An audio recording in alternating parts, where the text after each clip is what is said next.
Bienvenida a Noelí Severo. Noelí Severo es madre de 3 niñas, con su primera hija, que tiene dislexia. Empezó como a descubrir dificultades en el aprendizaje y con ello un sistema educativo masificado. Ella es licenciada en diseño gráfico y con esa vocación la motivó a fundar el proyecto Despertar Visual. Obviamente con el enfoque educativo en el aprovechamiento del sistema visual. Noelí, bienvenida. Muchas gracias, buenas tardes. Qué increíble, todo un camino todo esto, ¿no? Para poder llegar a justamente esta propuesta que te llevó a fundar como Despertar Visual. Sí, fue un camino, sigue siendo un camino. Te corrijo, perdón, sí. El apellido que es Seveso. Ah, Seveso, sí, mirá, suelen decirme Severo, pero es Seveso. No sos Severa, sos Seveso. Seveso. No sos Severa, eso es bueno. Sí. Bueno, sí, ha sido un camino que empezó como que en la pandemia. En realidad, la pandemia en su momento lo tomé como algo negativo porque me había quedado sin trabajo. Pero fue lo que me permitió como poder investigar, porque yo había descubierto el pensamiento visual mucho antes de ponerle un nombre. Yo no sabía que se llamaba así. Yo lo descubrí 10 años antes ayudando a mi hija con dislexia. Yo notaba que cuando le pasaba a imágenes los conceptos, ella no solo aprendía con más facilidad, sino que además no se olvidaba, que uno de los problemas en la dislexia es que a veces se olvidan los conceptos que aprenden. No retienen. No lo llegan a retener. Y ahí lograba esa retención. Y fue recién ahí, como te decía, en la pandemia que pude tener el tiempo como de investigar y también la oportunidad de ir a hablar en aquel momento con Ariel Cuadro en la Universidad Católica y decirle todas esas ideas que había encontrado, todo eso que encontraba que eran como... Yo encontré como una puntita, digamos. Y eso le expliqué, yo había empezado a hacer como un material educativo de ortografía en aquel momento. Y él me invitó a hacerlo con ellos en un equipo de investigación de la Católica. Y trabajamos en eso un año después, pero eso fue lo que me abrió las puertas a poder conocer más sobre esto.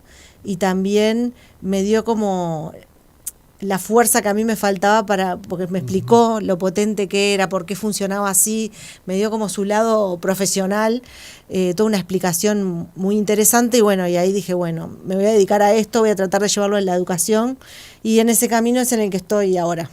Bueno, y Despertar Visual, este proyecto, ¿nace para qué? Bueno, Despertar Visual lo que hace es tratar de que las personas descubramos el poder que tiene nuestro sistema visual en la comprensión. O sea, toda la vida se ha como menospreciado al sistema visual, se lo tienen como accesorio, ¿no? Ponemos todo el énfasis en la educación verbal y racional, que es la que no se nos da como tan naturalmente. Es como que tenemos que aprender a leer, tenemos que aprender a decodificar signos, frases, palabras, conceptos, y eso tiene una dificultad mayor. Entonces eso es lo que el sistema educativo priorizó históricamente. Y se deja de lado el sistema visual porque se da por hecho que sí, al principio cuando nos empiezan a educar en el comienzo del sistema educativo en niveles iniciales, se pone mucho énfasis en las imágenes. Y se trata como ir acompasando, pero a medida que avanzamos en el sistema educativo, ese apoyo visual se deja de lado. Y en realidad no habría razón para dejarlo de lado. Un niño promedio deja de dibujar entre los 7 y los 10 años, es muy pronto. Y el uso de la tecnología lo está haciendo que sea antes, yo creo. Claro. Yo tengo una hija de 12 y ya me he dado cuenta que hay un interés por pantallas mucho más temprano. Y y ahí perdemos una gran herramienta que tenemos en nuestras manos para poder traducir los conceptos verbales a visuales. ¿Y cómo se lleva adelante este proyecto? ¿Cómo lo van ejecutando, digamos? Y en realidad yo trato de hacer como dos patas, digamos. Una es trabajar tratando de llevarlo a las instituciones y todo eso, que en algunos casos se da como naturalmente, como te decía, en la Universidad Católica se dio como muy natural, en Plan Ceibal al comienzo también, pero después llegar al resto de las instituciones educativas a veces es un camino un poquito más complejo, entonces opté también por el camino de llegar a las familias, que era un camino que yo lo tenía como más más difícil, no sé si difícil, pero me parecía que era más fácil o que era más natural ir a las instituciones. Y hay veces que ese recorrido se complica un poco, entonces dije, voy a llevarlo a las familias, a hacer esto. Esos espacios son para mí maravillosos porque me dan la oportunidad de poder explicar y que la gente se entere que no solo existe ir al psicopedagogo cuando uno de nuestros hijos tiene dislexia, sino que existen estas herramientas que son súper accesibles y hasta naturales. Los niños y los jóvenes, para todas las personas, pero especialmente para los más chicos, es una herramienta hasta natural. Después que lo aprendés decís, pero es como obvio, ¿no? Es como obvio realmente. Pero cómo lo dejamos de lado y empezamos a prescindir de él, y bueno, es un poco revalorizar eso. El pensamiento visual es lo mismo que la memoria visual, porque yo me acuerdo que en mi época de estudiante yo tenía compañeros que se comentábamos eso, ¿no? Decía, bueno, yo tengo una memoria visual. ¿Es igual? ¿Podemos hablar de lo mismo? Bueno, la memoria visual es parte de eso que hablábamos, de esos beneficios o de ese poder que tiene nuestro cerebro visual, porque es una parte y tiene un sentido natural para nuestra supervivencia. O sea, la memoria visual tiene una función para nuestra supervivencia, porque desde nuestros orígenes era importante saber de qué árbol no podíamos comer, por qué camino no podíamos ir, dónde estaban los peligros. Entonces, esa memoria visual es fundamental y nos permitió sobrevivir. Y cuando ahora las personas dicen, yo soy muy visual, somos todos muy visuales porque todos tenemos eso, esa función en nuestro cerebro. El tema es que no lo sabemos aprovechar a conciencia. Digamos que nos damos cuenta que tenemos esas habilidades, pero no sabemos sacarle provecho, por ejemplo, para estudiar o, por ejemplo, al momento de dar clases o al momento de explicar algo en una empresa, en un equipo de personas. De repente tengo que comunicar una idea y a veces de una misma reunión salimos todos con ideas diferentes. Claro. Entonces, si logramos usar esas herramientas, no solo sirven para el estudio, sirven para la vida en general, para cualquier... yo digo que sirven para comunicar y para aprender. Es un poco esas doble función. La distracción o la falta de atención debe ser clave también para no lograr de repente desarrollarla. Digo porque... No sé, pienso en mí, yo soy muy poco fisonomista y te puedo ver y capaz que dentro de tantos días te vuelvo a ver y te paso por al lado, porque sé quién sos, pero no te recuerdo el rostro. Es decir, capaz que por no prestar atención de repente. Bueno, viste que ahora estamos súper bombardeados de información. Y eso yo creo que juega en contra de nuestra memoria en general, de todas las personas. Es muy difícil poder retener todo lo que se cruza frente a nuestros ojos en un día, solo pensemos en un día, sí. y es abrumador. Entonces, pensando a veces en estudiantes que tienen dificultades de aprendizaje, a veces diagnosticadas y a veces no. A veces nuestro hijo no tiene una dificultad, no tiene dislexia, pero le cuesta estudiar o él mismo reconoce que le cuesta recordar, concentrarse. Entonces, estas herramientas lo que tienen es que nos permiten filtrar y sintetizar qué información es relevante de lo que estoy aprendiendo, de lo que quiero comunicar, de lo que tengo que saber, y hacer un producto propio con ese material. O sea, nosotros de cualquier fuente de información somos capaces de rescatar esa información y plasmarla en un modelo visual. Entonces, una vez que yo ya hice el trabajo de filtrado y de síntesis, es mucho más fácil que ese producto visual sea memorable para mí, porque después evoco el dibujo o ese modelo visual, viene a mi memoria y yo soy capaz de recuperar el concepto que está detrás de ese modelo visual. Es de mucha potencia lo de la memoria visual que comúnmente le decimos, como tú me decías. ¿Por qué tú me decís o tu amigo? No, yo te decía que yo tenía compañeros que tenían esa memoria visual y les era mucho más fácil estudiar que a los que no teníamos la memoria visual. Claro, en realidad la tenés, pero capaz que ellos habían desarrollado alguna forma de sacarle provecho. Todos la tenemos. Todos la tenemos. No todos la desarrollamos, tal vez. Exacto. ¿Y cómo se aplica eso en el aula? Pensándolo, porque uno comúnmente en el aula va a la memoria racional, digamos. Claro, ¿no? Esto también es importante rescatar que se trabaja mucho con la creatividad. De hecho, parte del gran poder que tiene es que conecta los hemisferios cerebrales, lo que permite es hacer como una conexión entre el concepto y un modelo visual. Un modelo visual puede ser un ícono, el dibujito de un ícono. No estamos hablando de un dibujo artístico, estamos hablando de un dibujo conceptual súper sencillo con el que tenemos que saber dibujar las figuras geométricas. Si sabes dibujar figuras geométricas, podés usar pensamiento visual. O sea, no tenés que ser un experto en el dibujo. No. O sea, todo lo contrario. Hay veces que cuanto peor es el dibujo y más conceptual, más llegás a la esencia de ese concepto que querés transmitir. Porque no te vas en los adornos o no te vas en prestar atención a qué bien logrado está el dibujo, sino a entender la idea. Okay. ¿Viste cuando algún profe de física o de alguna materia, pero voy a poner física como ejemplo, que te decía, el autito viene acá y hace un cuadradito con 2 rueditas, la línea es la ruta, la velocidad es una flechita con la velocidad, y ahí eso es el pensamiento visual, que todos lo hemos visto en algún momento, sí. Capaz que no les pudimos poner nombre. Y bueno, en cuanto a cómo ponerlo en práctica, que era la pregunta que tú me hacías, el cerebro tiene algunas características y el pensamiento visual trata de aprovecharlas a su favor. Te voy a poner un ejemplo. ¿Viste cuando tú miras una serie de esas que te las presentan todas desordenadas? Que arranca como con alguien caminando, no sabes qué hace caminando, después aparece muerto, después aparece comiendo. Decís, Sentís que no hay un hilo. Sentís que te desordenaron la historia, pero tu cerebro cuando termina, vos fuiste capaz de ordenarla, esa historia. Esa es una función que tiene el cerebro, ordena la información y la guarda ordenada.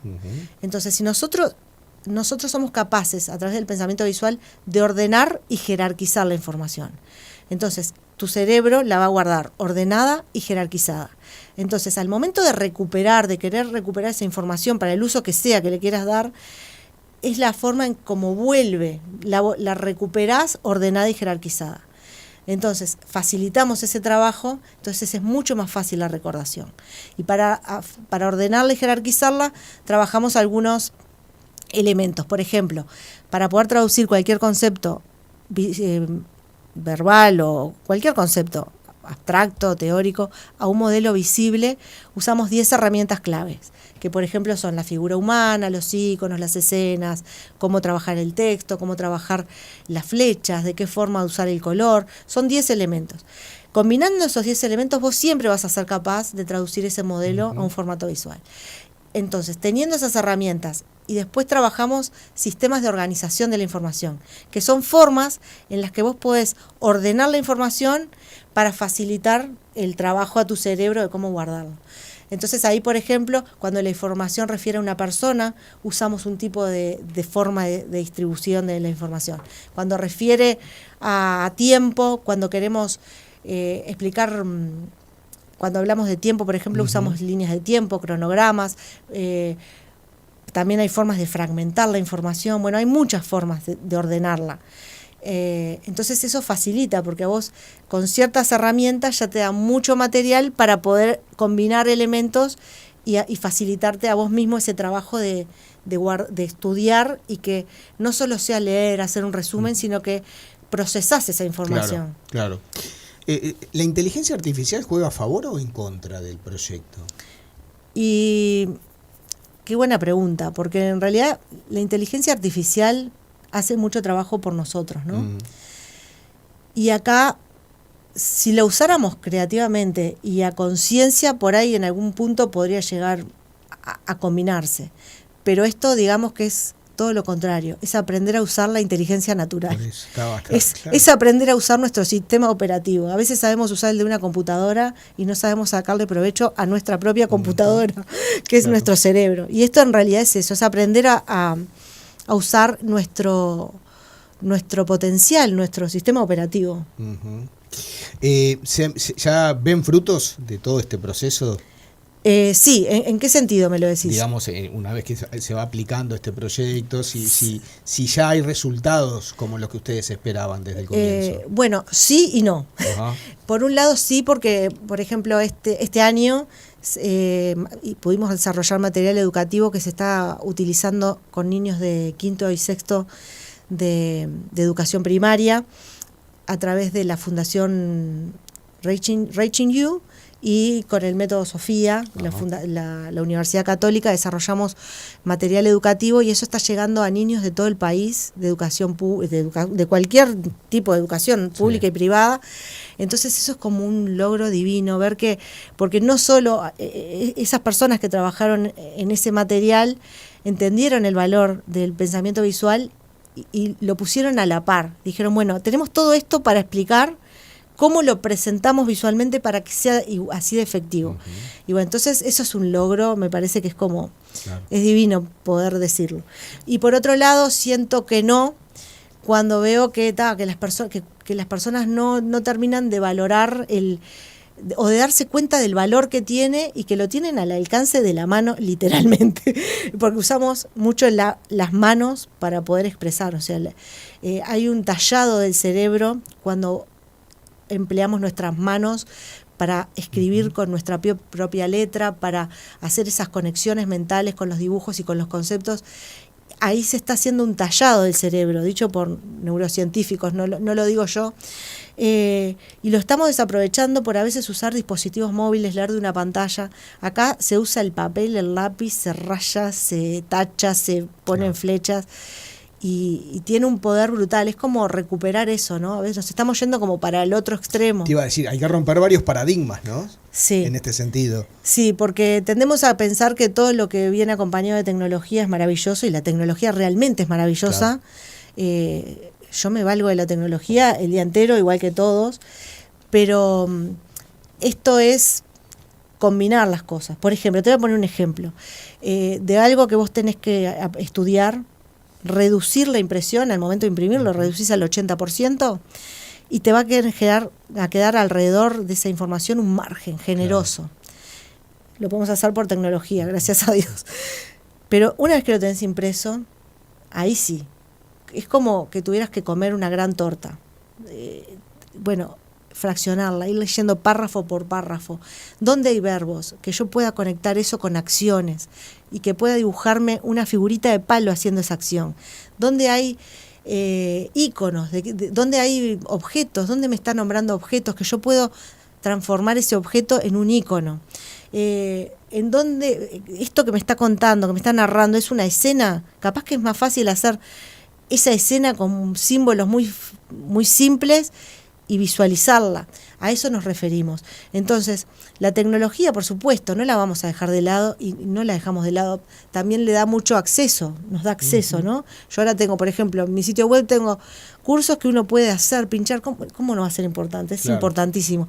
Pero el hecho de a veces usarla para algunas cosas, darnos cuenta que para otras a veces no es todo. Sí, claro, clarísimo. Sí. Y hablando de cursos, talleres, ustedes tú estás armando ya unos próximos talleres. Contanos detalles de eso. Sí, estoy ahora en este momento tengo armado 2 talleres. Uno es en San José, en el Instituto de Cultura Español, el 16 de mayo. Y el otro es en Montevideo, en un cowork llamado La Pintora, que es una divino, chiquitito, en Pocitos, que es muy limitado, es para 10 personas. Y bueno, y esos son los 2. El de acá de Montevideo está pensado para el 24 de mayo. Ajá. Y el de 16 de mayo en San José. En San José. ¿Y hay lugares, aquellos que estén interesados? ¿A quiénes apunta? Mira, yo lo estoy enfocando a estudiantes de todos los niveles, pero bueno, yo creo que a quienes más efectivo les va a ser es a estudiantes de secundaria, estudiantes universitarios.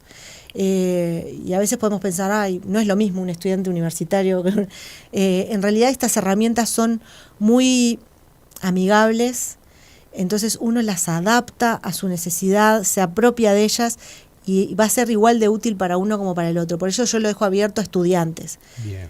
¿Cómo tienen que hacer aquellos que estén interesados? Y bueno, quienes se quieran anotar pueden encontrar en el sitio web, que es www.despertarvisual.edu.uy. Allí hay primero salta un pop-up que justo está anunciando los talleres, pero si está distraído y cierra el pop-up, hay una pestañita arriba que dice próximos talleres, y ahí ya se pueden inscribir, está toda la información de qué se trabaja. Reiteramos la web. www.despertarvisual.edu.uy. Incluso para los curiosos hay una pestaña que se llama Aprendizaje Visual y explica el método que utilizamos para trabajar estas herramientas. Que capaz que alguien quiere interiorizarse un poco más antes de decir, bueno, qué interesante, voy a hacer el curso, hay también información de lo que opinan expertos en este tema. Está bueno, porque además esto, como vos decís, no es solamente la idea de alguien, sino que está apoyado desde el punto de vista de la propia ciencia, ¿no? Sí, allí mismo hay 3 videos de Ariel Cuadro explicando por qué es relevante el aprender pensamiento visual, y bueno, están a disposición libremente. Están ahí todo en el sitio web. Genial. Noelí Cebeso, mirá vos, viste. No registré. Lo tenemos que haber escrito. Cebeso, si lo vemos. Bueno, te agradezco infinitamente, las felicitaciones, creadora entonces de este proyecto Despertar Visual. Y bueno, la invitación es a que todo el mundo pueda entrar. Suena un mundo sumamente desafiante, fascinante, y a su vez también esto que yo te decía, ¿no? Como alguien que viene a romper ciertos esquemas de cosas que ya están estipuladas y que parece que no podemos salir de ahí. Eso es lo que me suena a simple vista. Sí, yo tengo también un poco esa sensación que es como venir a decir, rescatemos esto que lo dejamos olvidado y es súper valioso. Es como, volvamos, no sé si volver porque en realidad se dejó de lado siempre, pero sí rescatar el lado visual. Y a mí me gusta terminar con es como una metáfora, digamos, pero Rafa Vivas, que es un experto en pensamiento visual español, que trabaja con estas herramientas, dice que lo que ha pasado es que nosotros cuando hablamos con palabras o escribimos, cuando usamos el lenguaje escrito o verbal, no esperamos, o nadie espera que estés usando, que me escribas en prosa, o nadie está esperando eso. Pudimos reducir nuestras expectativas con el lenguaje para poder comunicarnos mejor. En cambio, con el dibujo, eso no pasa. Uno se siente juzgado si el dibujo está mal. Entonces acá se trata de bajar nuestras expectativas con el dibujo. No pensemos que se trata de un dibujo artístico. Bajemos esas expectativas en favor de la comunicación, para comunicarnos mejor, para entendernos mejor. Todo un desafío. Bueno, la agradecida soy yo. Muchas gracias por la invitación. Y siempre el programa, las puertas abiertas para difundir todo este tipo de propuestas. Muchísimas gracias. Señores, seguimos adelante. 27 minutos van de las 6 de la tarde.